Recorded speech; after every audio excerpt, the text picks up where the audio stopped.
చెప్పండి, అది నేరమని మీకు తెలుసా? ఎక్స్క్యూజ్ మీ మిస్టర్ ప్రాసిక్యూటర్, పాఠాలు సరిగ్గా చదువుకోలేదని మీ అబ్బాయిని మీరు ఎప్పుడైనా మందలించారా? అఫ్ కోర్స్, వాడికి చదువు బాగా రావాలని 2 దెబ్బలు కూడా వేస్తాను. మీరు మీ బిడ్డ కన్న తండ్రి అయినా అతని మీద చేయి చేసుకోవడం నేరం మీకు తెలీదా? బాగా చదవాలని మీరు దెబ్బ వేశారు, బాగుపడాలని నేను దెబ్బ వేశాను. మీరు చేసింది నేరమే అయితే నేను చేసింది నేరమే. మిస్టర్ జస్టిస్, ఇతను నేరస్తుడని సాక్ష్యం చెప్పే ప్రధాన సాక్షి కుప్పుస్వామి గారిని ప్రవేశపెట్టడానికి అనుమతి ఇవ్వాల్సిందిగా కోర్టు వారిని కోరుకుంటున్నాను. ప్రవేశపెట్టండి.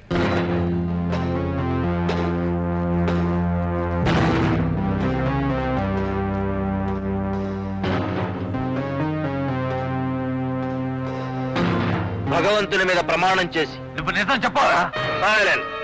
అంతా నిజమే చెబుతాను, అబద్ధం చెప్పను. కుప్పుస్వామి గారు, రంగానే ఈ ముద్దాయి గంగరాజును చంపుతుండగా మీరు చూశారా? చావు కొడుతుండగా చూశాను. అంటే ఇతను కొట్టిన దెబ్బల మూలంగానే గంగరాజు చనిపోయాడు. అవును. That's all mister justice. Defence council.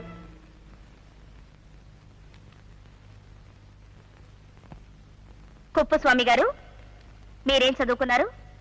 Andhra metric పార్టులుగా pass అయ్యాను. ఆంధ్ర మెట్రిక్ పార్టుల్లో చదివిన మీకు ఏ మనిషిని ఏ పార్ట్లో కొడితే ఎలా చచ్చిపోతాడో ఎలా తెలుసు? ఈ రాష్ట్రంలో ఎక్కడైనా నైట్ మెడికల్ కాలేజ్ ఉంటే అక్కడ ఎంబీబీఎస్ చదివారా?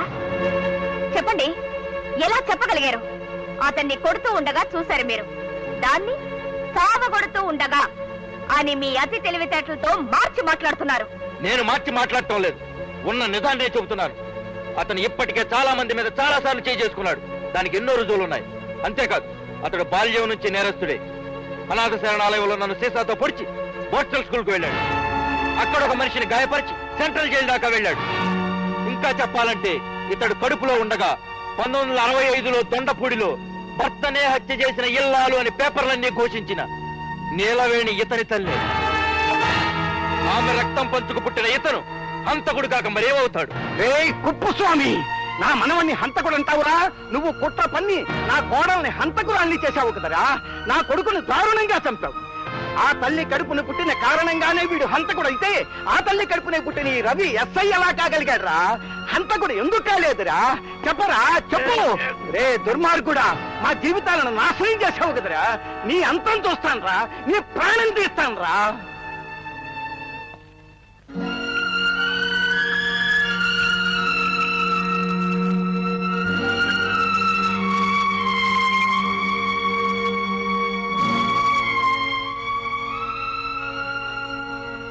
తమ్ముడు, అన్నయ్య, చేతులారా నిన్ను అరెస్ట్ చేసి జైలు పాలు చేశాను. జైలు నాకు కొత్త కాదన్నయ్య. నేను తల్లి కడుపులో ఉన్నప్పుడే జైల్లో ఉన్నాను. నేను పుట్టింది పెరిగింది జైల్లోనే.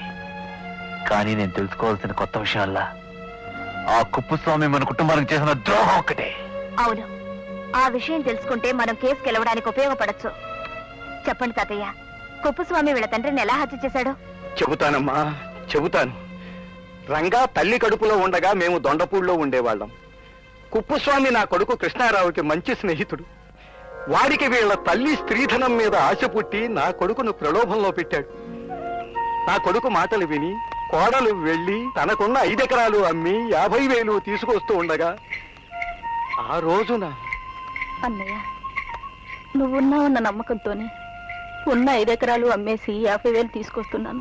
సర్లేవే, ఇందాక మీ నాన్న దగ్గర ఏడ్చావు, ఇప్పుడు వీడి దగ్గర ఏడుస్తున్నావు. అయినా నేను ఈ డబ్బు వ్యాపారం చేయడానికి తెమ్మన్నాను గాని తగలేయటానికి కాదుగా. సర్లేవా, ఆడదాని భయం ఆడదానిది.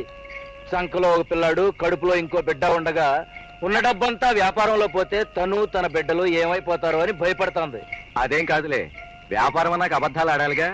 అందుకు నేను పనికిరానేమోనని భయం అనుకుంటాను. ఏమే, అంతేనా? నేను అంతేరా. ఏమిటి, నువ్వు అంతేనా? అవునవును, చంద్రుడు కదూ. కాక వేతవా, అబద్ధాల్లో పుట్టి పెరిగిన వాడివి, నీ సంగతి నాకు తెలియదా?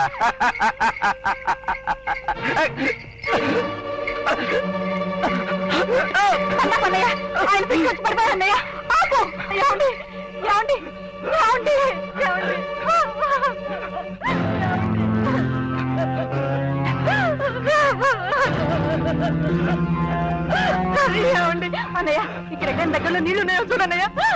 నీళ్లు లేకపోతే చస్తాడు అంతేగా. చిచ్చి వరస మార్చు. నన్ను నమ్ముకుంటే ఈ డబ్బుతో వ్యాపారం చేసి లక్షాధికారిని అవుతాను. ఈ లక్షాధికారికి నువ్వు ఉంపుడు గత్తి అవుతావే. ఈ మూర్ఛ రోగితో నువ్వే సుఖపడతావే. రావే. చెల్లి అన్న పిలిచిన నోటితో ఎంత నీచమైన వాటన్నారా? అది వరసకు పిలిచిందే గాని మన ఇద్దరి మధ్య రక్త సంబంధం లేదుగా. ఇప్పుడు చెలి అని పిలుస్తున్నాను. రావే. అడుగు ముందుకు వైకు.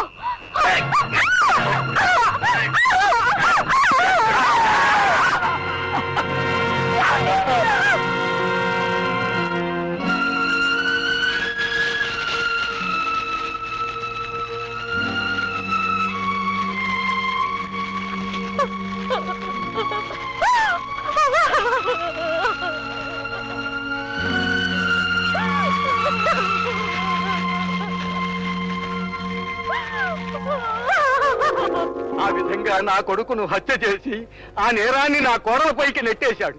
నా కోడలు నిర్దోషి అని నేను ఎంత కోర్టులో గోల పెట్టినా నా మాట ఎవ్వరూ వినిపించుకోలేదు. మరి రంగా మీకెలా దొరవయ్యాడు? జైల్లో వీణ్ణి కని నీలవేణ్ణి చచ్చిపోయాక వీణ్ణి ఏ అనాథ శరణాలయంలో చేర్చారని ఎందరిని బ్రతిమారి అడిగినా ఎవ్వరూ చెప్పలేదమ్మా.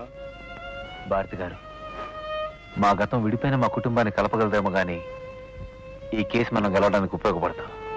అవును, ఈ కేసు మనం పరిష్కరించాలంటే గవర్నమెంట్ హాస్పిటల్లో సుజాత ఒక్కటే ఆధారం.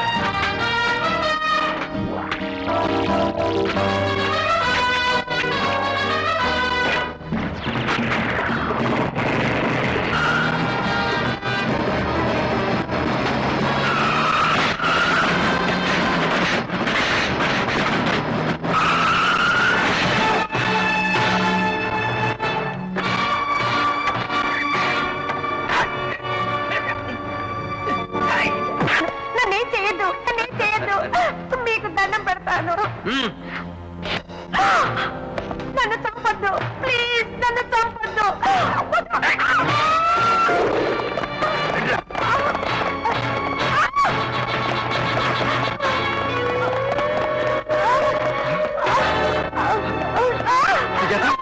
సుజాత, సుజాత, ఎవరిని చంపడానికి ప్రయత్నించింది చెప్పు. చెప్పు సుజాత.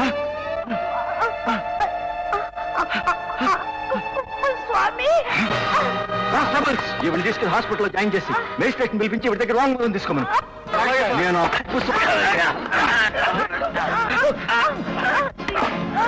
ఇన్స్పెక్టర్, దాన్ని వాంగ్మూలం ఇవ్వనివ్వకూడదు. నీ చేతిలో ఉన్న రివాల్వర్ తో దాన్ని కాల్చి చంపు. ఆ కేసు నీ మీదకి వచ్చింది. కుప్పస్వామి, రంగా నిర్దోషం నిరూపించే ఒకే ఒక్క సాక్షి నర్సు.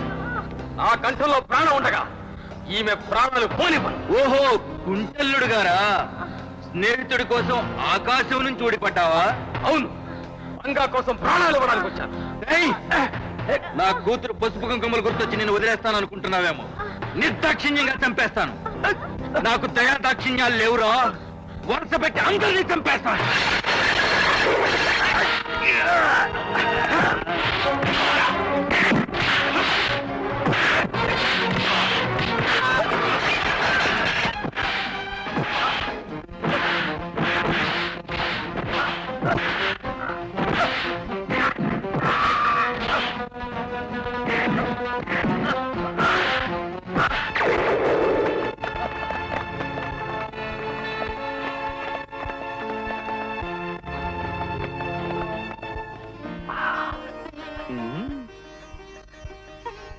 ఆగండి ఆగండి ఆగండి ఆగండి. రామా, నువ్వు చెప్పు. నాకు సిగ్గు బాబు, నువ్వే చెప్పు. అసలు శోభనం అంటే ఏమిటంటే మాకు థియరీ ఎప్పుడో తెలుసు.